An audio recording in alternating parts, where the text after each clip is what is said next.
में लगे हुए सूखे पेड़ को पानी दे रहा होता है। वो पेड़ कई सालों से इसी प्रकार सूखा था, लेकिन महेश एक वक्त खाना खाना भूल सकता था, लेकिन वो कभी भी अपने आंगन में लगे हुए पेड़ को पानी देना नहीं भूलता था। अरे चाहे कितनी भी कोशिश करूं और चाहे कितने भी हाथ पैर फेंक लूं, मुझे कोई नौकरी नहीं मिलती। हे भगवान, मेरी थोड़ी सी मदद कर। मैं अपने परिवार का ध्यान कैसे रखूंगा अगर मैं कमाऊंगा ही नहीं तो। तभी पार्वती की आवाज आती है। अजी अब आप ही जाइए, मैंने खाना लगा दिया है। महेश खाना खाने के बाद काम की तलाश में निकल पड़ता है। चलते चलते महेश जंगल के रास्ते से दूसरे गांव में पहुंच जाता है, जिसके चलते वो उस गांव की हर एक दुकान के पास जाता है, लेकिन सभी दुकानें बंद पड़ी होती हैं। ओहो, लगता है यहाँ इस गांव में कोई रहता ही नहीं है, बहुत ही सुनसान पड़ा है। महेश उस गांव की गलियों में चलता रहता है कि तभी उसे कुछ लोग आपस में लड़ाई दंगे करते हुए नजर आते हैं। हे भगवान, ये क्या, मैं तो गलत जगह आकर फंस गया, मुझे यहाँ से भाग जाना चाहिए। ऐसा सोचकर वो वहाँ से भागने की कोशिश करता है, लेकिन जैसे ही वो वहाँ से भागता है तभी पीछे से एक आदमी आता है और उसे मार देता है। दंगे खत्म होने के बाद महेश की लाश उसके घर पहुँच जाती है, जिसे देखकर पार्वती की हालत बहुत बुरी हो जाती है। हे भगवान, ये सब क्या हो गया? अब मैं अकेले अपने परिवार को कैसे संभालूंगी? पार्वती फूट फूट कर रोने लगती है, जिसके चलते अब उसके सभी बच्चों की जिम्मेदारी उसके सिर पर आ जाती है। देखते ही देखते कुछ दिन बीत जाते हैं, लेकिन बेचारी पार्वती को कहीं भी कोई काम नहीं मिलता। उसकी बड़ी बेटी सलोनी उससे कहती है, माँ, मुझे बहुत जोरों की भूख लगी है। माँ, मुझे भी बहुत जोरों की भूख लगी है। अब क्या करूँ बच्चों, मैं बहुत लाचार हो गई हूँ। घर में खाने के लिए कुछ बचा ही नहीं है। एक काम करो, तुम यही रहो और सलोनी, तुम अपने छोटे भाई भोलू का ध्यान रखना। ऐसा कहकर वो वहाँ से चली जाती है और गांव वालों से भीख मांगकर वो थोड़ा खाना लेकर आती है और अपने बच्चों को खाना खिलाती है। ये लो बच्चों, खा लो, जितना है उतने में गुजारा कर लो। खाना खाने के बाद पार्वती के तीनों बच्चे आंगन में खेलने के लिए चले जाते हैं, जिसके बाद वो बेचारी भूखी प्यासी बैठी हुई अपने आप से कहती है, हे भगवान, आज तो भीख मांगकर अपने बच्चों का पेट भर दिया, लेकिन अब मैं कल क्या खिलाऊंगी अपने बच्चों को? उसकी आंखों में आंसू होते हैं। तभी उसकी बड़ी बेटी सलोनी उसके पास आती है और कहती है, माँ, बाहर चलो माँ, चलो ना माँ, मुझे आपको कुछ दिखाना है। लेकिन बिटिया, आखिर बाहर ऐसा है क्या जो तुम मुझे बाहर ले जाना चाहती हो? माँ, आप खुद ही देख लो आकर। जैसे ही पार्वती बाहर आती है, वो अपने आंगन में एक बहुत बड़ा हरा भरा केले का पेड़ देखती है, जिसकी हर एक डाली पर केलों के गुच्छे टंगे होते हैं। कहीं मैं कोई सपना तो नहीं देख रही हूँ?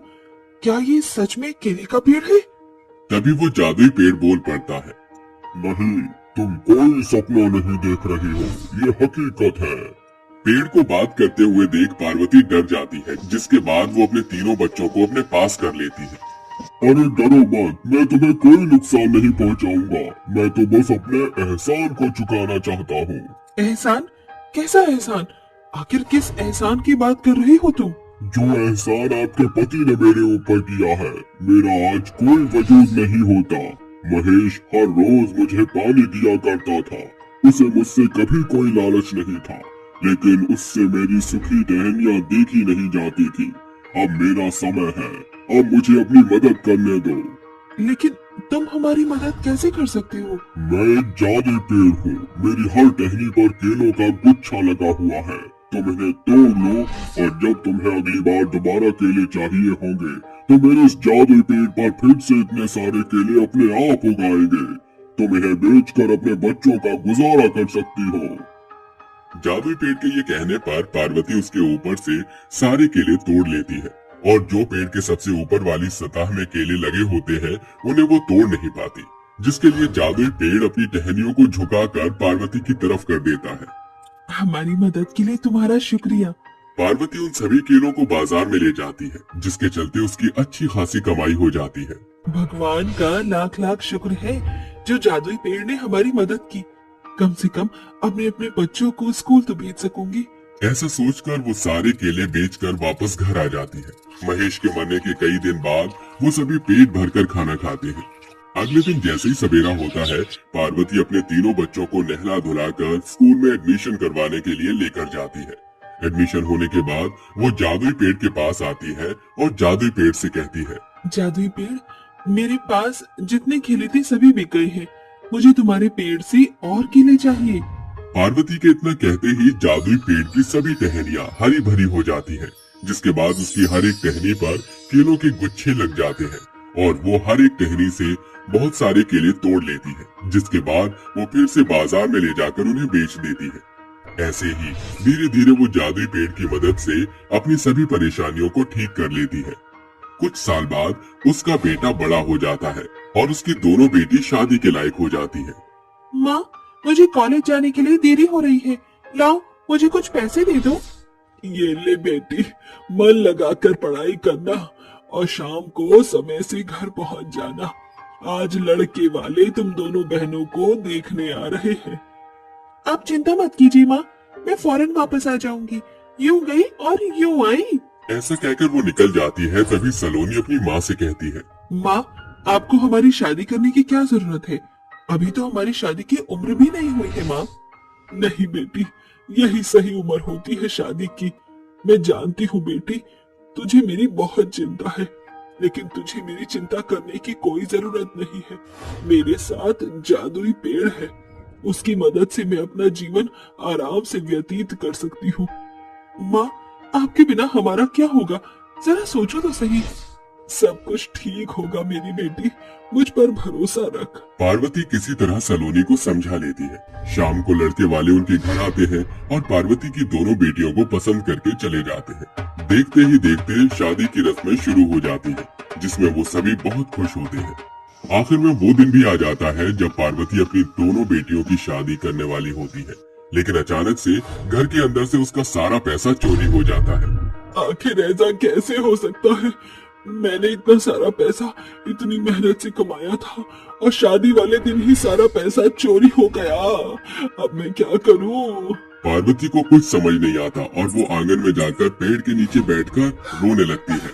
तभी जादुई पेड़ हरा भरा हो जाता है, जिसके बाद वो पार्वती से कहता है, अरे तुम रो क्यों रही हो? अगर कोई परेशानी है तो तुम मुझे बता सकती हो। पार्वती अपनी सारी परेशानी बताती है, जिसे सुनने के बाद पेड़ कहता है, अगर ऐसी बात है तो तुम्हें चिंता करने की कोई जरूरत नहीं है। पेड़ के इतना कहते ही उसकी टहनियों के ऊपर सोने के केलों के गुच्छे लग जाते हैं। तुम जितने चाहो उतने सोने के केले इस पेड़ से तोड़ सकती हो और इन्हें बेचकर अपनी परेशानियों को दूर करो। ये कहकर उसकी आंखों में आंसू आ जाते हैं, जिसके बाद वो सोने के केलों को तोड़कर उन्हें बेच देती है। जिसके बाद वो अपनी दोनों बेटियों की धूमधाम से विदाई करती है। उसकी दोनों बेटियों की शादी के बाद उसका बेटा दीपक उसे संभाल लेता है, जिसके बाद वो अपने बेटे के साथ अपनी आगे की जिंदगी खुशी खुशी बिताती है। राजीव की अचानक हुई मौत ने उसकी पत्नी कावेरी को झकझोर कर रख दिया था। कावेरी की दो बेटियां थी, इशिका और ईवा। पति की मौत के बाद बेटियों के भरण पोषण का भार कावेरी के कंधों पर आ पड़ा था। माँ, मुझे भूख लगी है, कुछ खाने को दे दो। ईवा, हमारे पास खाने को कुछ नहीं बचा। माँ भी भूखी है और हमारे पास खाना खरीदने के लिए पैसे नहीं है। हम गरीब हो गए हैं। मगर दीदी, बिना खाए तो हम मर जाएंगे। 10 साल की ईवा के मुंह से निकली बातों में उसकी मासूमियत झलक रही थी, जिसे देखकर उस मजबूर माँ का मन भर जाता है और उसकी आंखों में आंसू उतर आते हैं। हितिशा, मैं काम की तलाश में जा रही हूँ, ईवा का ख्याल रखना। कावेरी के कदम काम की खोज में निकल पड़ते हैं, मगर दिन भर भटकने के बाद भी उसे कोई काम नहीं मिलता। हर जगह हाथ पैर मारकर देख लिया, कहीं भी बात नहीं बनी। अब मैं क्या करूं? कावेरी सोच ही रही थी कि उसे अपने हाथों बनाए केक का ख्याल आता है। उसके हाथों में स्वादिष्ट केक बनाने का इल्म कूट कूट कर भरा था। क्यों ना मैं बेकरी शॉप खोल लूं? आजकल केक की बिक्री बहुत ज्यादा है, मगर इस गांव में केक का कारोबार ना के बराबर चलेगा। मुझे शहर जाना पड़ेगा। कावेरी अपने घर को बेच मिले हुए पैसे और अपनी बेटियों को लेकर शहर आकर एक बस्ती में रहने लगी। उसके इस काम में उसकी तीनों बेटियां बढ़ चढ़कर हाथ बटाया करती थी। माँ, देखो, मैंने और ईवा ने कितना अच्छा केक बनाया है। बहुत खूब मेरी बच्चियों, मुझे तुम पर नाज है। अच्छा, मैं जाती हूँ। इतना बोलकर कावेरी केक लेकर बेकरी शॉप पर जाने के लिए निकल जाती है, मगर कावेरी मुड़कर कभी नहीं लौटती। दीदी, सूरज भी ढल गया और देखो अंधेरा हो गया। माँ क्यों नहीं आई? हाँ, बाकी दिन तो माँ आ जाती है। चलो ईवा, हम दोनों बहनें बेकरी शॉप पर चलते हैं। दोनों बहनें अपनी माँ की खोजबीन में घर से निकल जाती हैं, मगर सड़क किनारे बड़ी भीड़ देखकर वो जैसे ही वहां आती है, वहां पर उनकी माँ की लाश होती है, जिसे देखकर दोनों बहनों की आंख फटी की फटी रह जाती है और वो फूट फूट कर रोने लगती है। ऐसे ही कुछ दिन बीत जाते हैं, जिसके बाद इशिता बोलती है, मैं माँ की मेहनत जाया नहीं जाने दूंगी, इसीलिए आज से हम दोनों बहनें ही बेकरी शॉप चलाएंगी। ठीक है दीदी, वैसे भी अब घर में बनाने को कुछ भी नहीं, कम से कम केक बेचकर हम राशन तो लाएंगे। दोनों बहनें जैसे ही केक की दुकान पर पहुंचती हैं, तो दुकान का मालिक कमलेश उन्हें झड़कते हुए कहता है, अरे ओ लड़कियों, अब तुम यहाँ क्या लेने आई हो?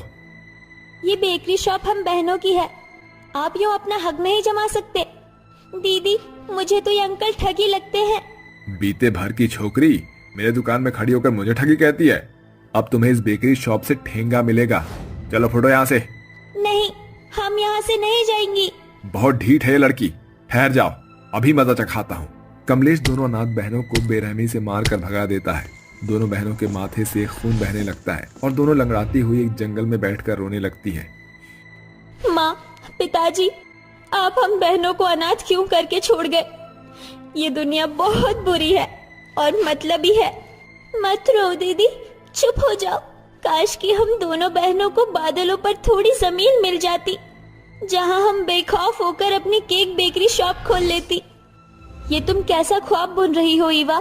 बादलों पर केक बेकरी खोलना ये मुमकिन नहीं, क्योंकि बादल पर जाना मुमकिन नहीं। इशिता ऐसा बोल ही रही होती है कि तभी उसकी आंखों के सामने सोने से बनी सीढ़ियां चमक उठती हैं, जो बादलों पर जा रही थी।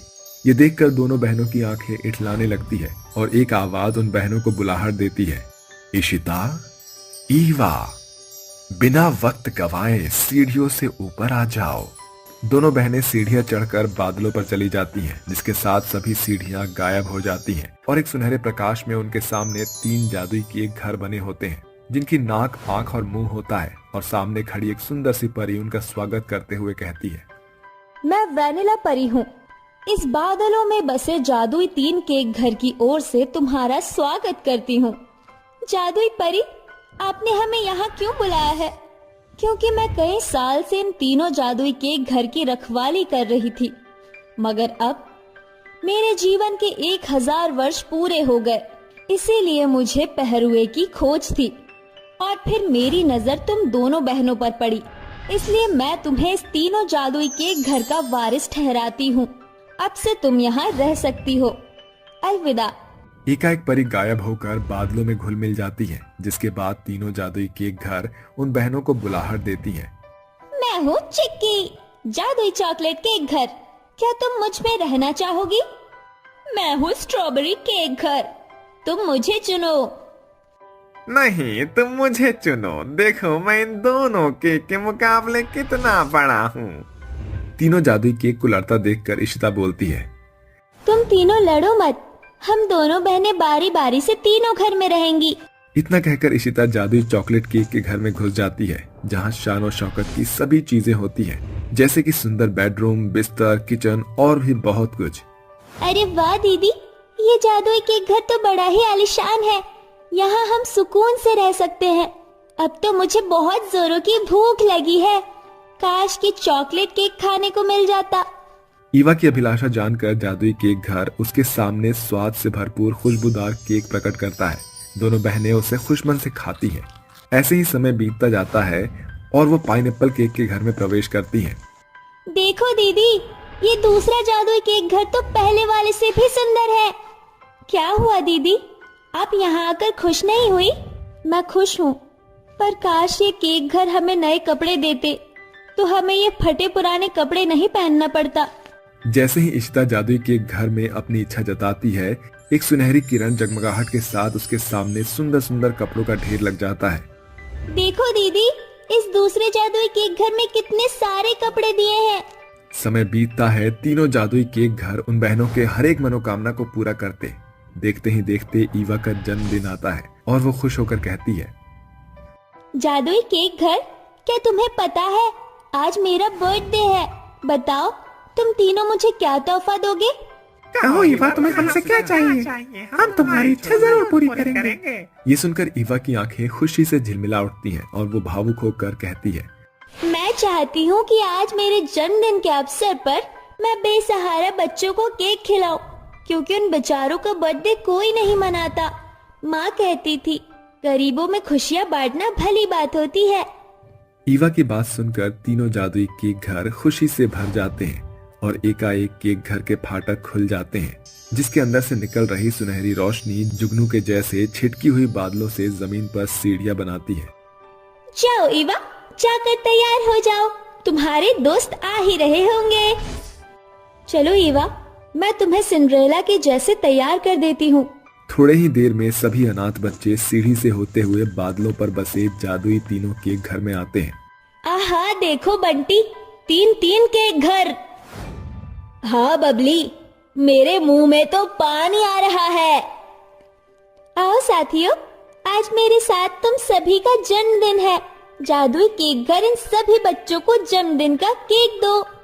ईवा के ऐसा कहते ही तीनों जादुई केक घर का मुंह खुल जाता है और उनके घर से अलग अलग केक बच्चों के आगे आ जाते हैं, जिसके बाद सभी अनाथ बच्चे बादलों के बीच अनाथ बहनों की बदौलत अपना बर्थडे मनाते हैं। तुम्हारा शुक्रिया दोस्तों, आप दोनों बहुत अच्छी हो, क्योंकि आज तुम्हारे कारण हमने केक खाया। पर क्या अब हमें जाना होगा? नहीं, तुम बच्चों को जाने की कोई जरूरत नहीं। तुम इन जादुई केक घर में जब तक चाहो रह सकते हो। ये सुनकर सभी बच्चों का बुझा हुआ चेहरा खुशी से खिल उठता है और सभी बेसहारा बच्चे जादुई केक घरों में खुशी से रहने लगते हैं।